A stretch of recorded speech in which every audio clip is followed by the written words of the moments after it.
Assalamualaikum warahmatullahi wabarakatuh. Apa kabar semuanya?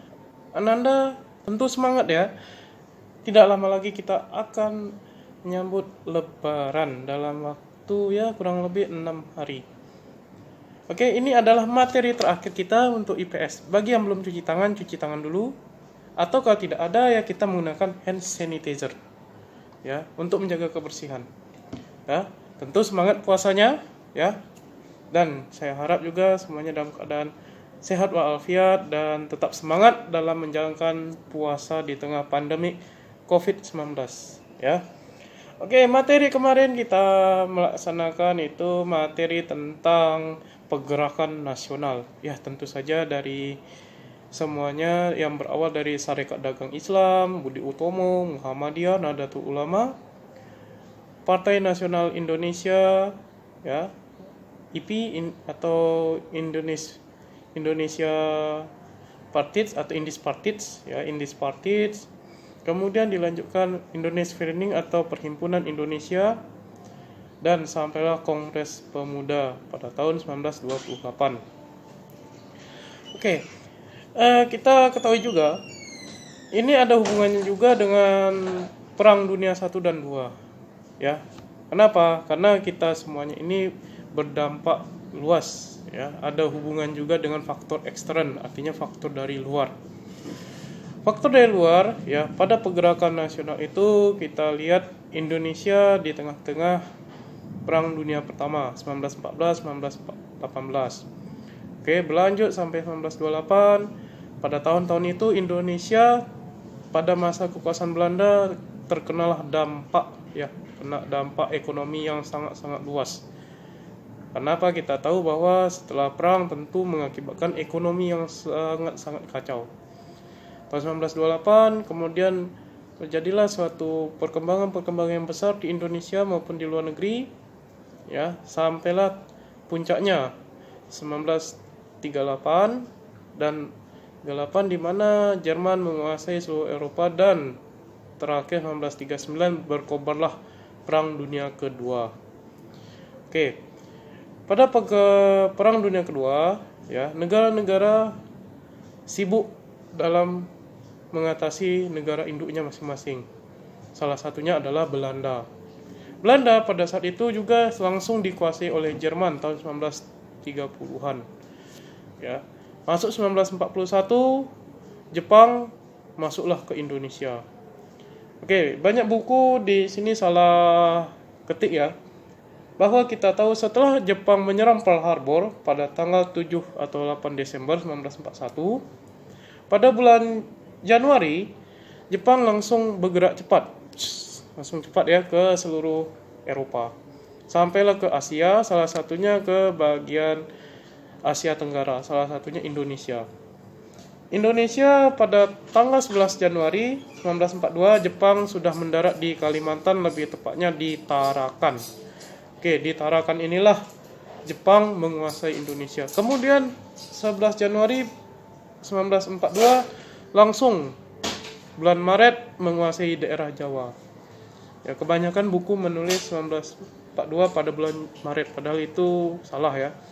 Lebih tepatnya kalau betul-betul berdasarkan histori ya, timeline, Jepang masuk ke Indonesia pada tanggal 11 Januari 1942. Mohon diralat. Selanjutnya pada tanggal 8 Maret yang tadi sudah disebutkan 1942, Belanda yang berpusat di Jawa itu langsung menyerah.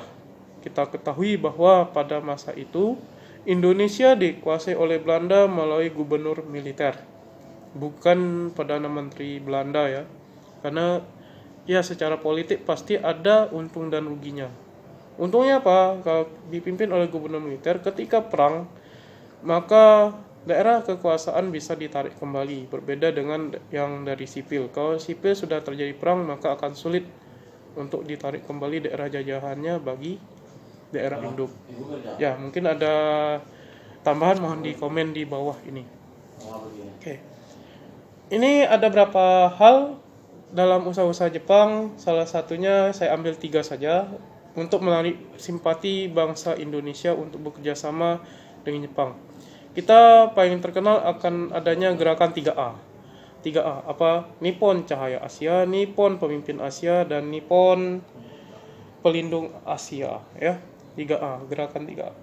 Adapun usahanya yang pertama adalah mengumandangkan bahwa Jepang adalah saudara tua.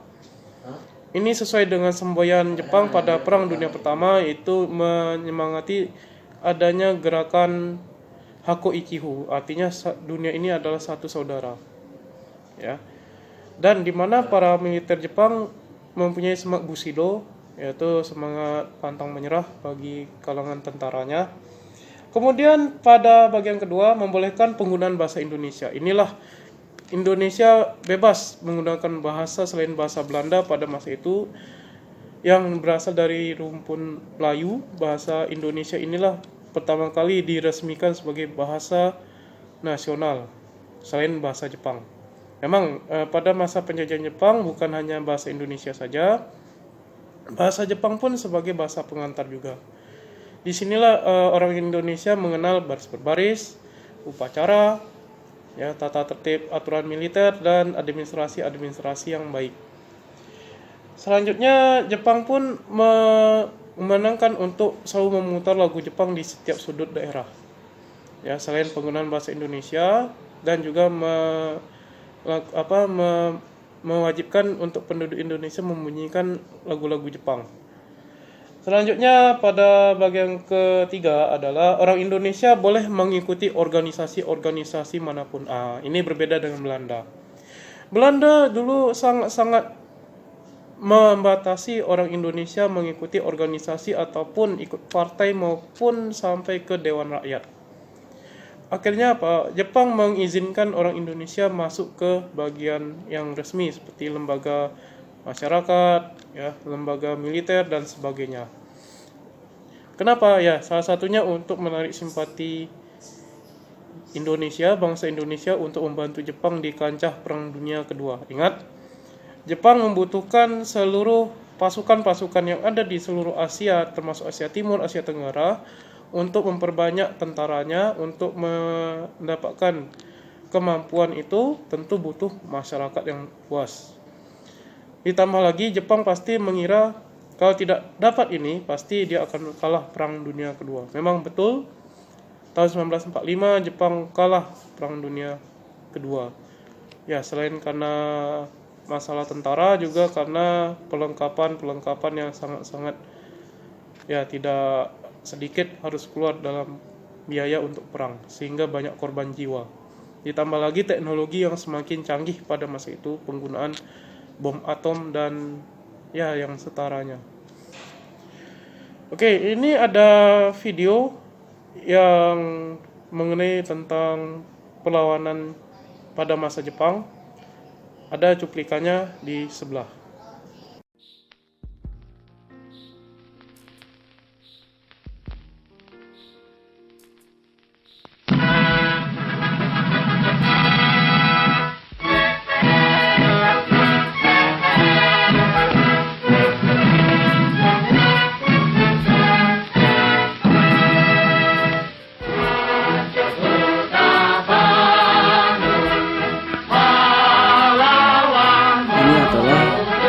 Mars pasukan